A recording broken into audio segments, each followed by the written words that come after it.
Chapter 9. In the Barber Shop. It was very quiet in the barber shop. The barber was shaving an elderly gentleman. Captain Cook found this spectacle very interesting, and in order to get a better view, he jumped up on the mirror ledge.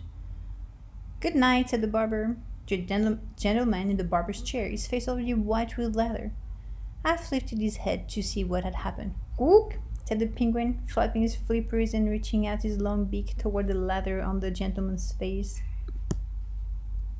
With a yelp and leap, the gentleman rose from his reclining position, left the barber's chair, and fled into the street, not even stopping for his coat and hat. "Go?" said Captain. "Hey," said the barber to Mr. Popper, "take that thing out of my shop. This is no zoo." "What's the idea?" "Do you mind if I take him out your back door?" asked Mr. Popper. "Any door," said the barber, "as long as it's quick. Now, it's biting the teeth off my combs." Mr. Popper took Captain Cook in his arms, and, amid cries of "Corn, cook!" and "Oh!"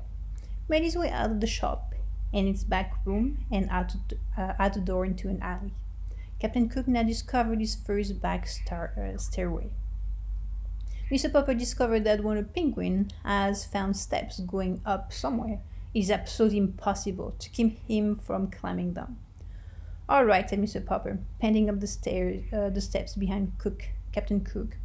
"I suppose, being a bird and one that can't fly, you have to go up in the air somehow. So you like to climb stairs. Well, it's a good thing this building has only 3 stories. Come on, let's see what you can do." Slowly but unwearyingly, Captain Cook lifted one pink foot after another from one step to the next, followed by Mr. Popper at the other end of the clothesline. At last they came to the top landing. "Now what?" inquired Mr. Popper of Captain Cook. Finding there was no more steps to climb, Captain Cook turned around and surveyed the steps that now went down. Then he raised his flippers and leaned forward. Mr. Popper, who was still panting for breath, had not supposed the determined bird would plunge so quickly. He should have remembered that penguins will toboggan whenever they get a chance. Perhaps he had been unwise in tying one end of the clothesline to his own wrist. At any rate, this time Mr. Popper found himself suddenly sliding on his own white-clad stomach down the 3 flights of steps.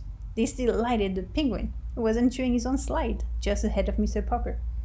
When they reached the bottom, Captain Cook was so eager to go up again that Mr. Popper had to call a taxi to distract him.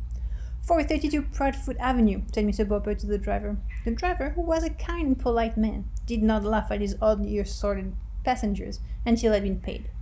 "Oh dear," said Mrs. Popper when she opened the door to her husband. "You looked so neat and handsome when you started for your walk, and now look at the front of you."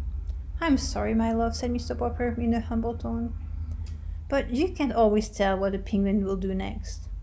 So saying, he went to lie down, for he was quite exhausted from all the unusual exercise, while Captain Cook had a shower and took a nap in the icebox.